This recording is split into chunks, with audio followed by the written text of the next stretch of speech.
আন্তর্জাতিক গণমাধ্যমে গুরুত্বের সঙ্গে উঠে এসেছে তারেক রহমানের বাংলাদেশে ফেরার খবর।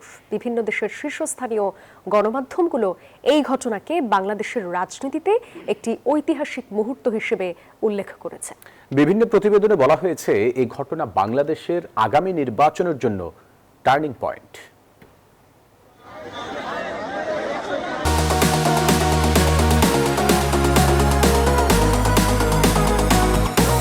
শেষ হলো দীর্ঘ 17 বছরের নির্বাসন। স্ত্রী কন্যা সহ দেশের মাটিতে বিএনপির ভারপ্রাপ্ত চেয়ারম্যান তারেক রহমান।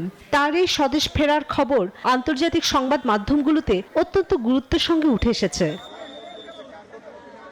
আল Jazeera, BBC, CNN, Reuters, Fox News, Pakistan এবং ভারতের শীর্ষস্থানীয় গণমাধ্যমগুলো এই ঘটনাকে বাংলাদেশের রাজনীতিতে একটি ঐতিহাসিক মুহূর্ত এবং আগামী নির্বাচনের জন্য টার্নিং পয়েন্ট হিসেবে বর্ণনা করছে। আল জাজিরা প্রতিবেদনে তুলে ধরা হয়েছে তারেক রহমানের দেশে ফেরার উপলক্ষে বিএনপি সারা দেশের কর্মসূচি। এছাড়া ব্রিটিশ বার্তা সংস্থা রয়টার্সের শিরোনাম, বাংলাদেশে তারেক রহমানকে সম্ভাব্য পরবর্তী প্রধানমন্ত্রী হিসেবে দেখা হচ্ছে।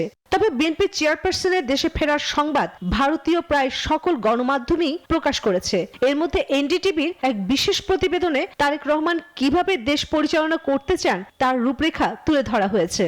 ভারতের আরেকটি সংবাদ মাধ্যম দ্য হিন্দুস্তান টাইমসের শিরোনাম, কে এই তারেক রহমান? খালেদা জিয়া নির্বাসিত পুত্র ফিরছেন বাংলাদেশের রাজনীতিতে। প্রতিবেদন আরো বলা হয়, তারেক রহমান সাম্প্রতিক বক্তব্যে বাংলাদেশ ফার্স্ট নীতির কথা তুলে ধরে জাতীয় স্বার্থকে অগ্রাধিকার দেওয়ার অঙ্গীকার করেছেন।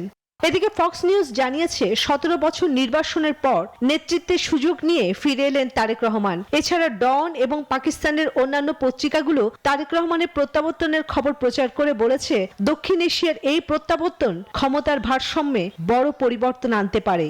চন্দ্রানী চন্দ্রা, নিউজ 24।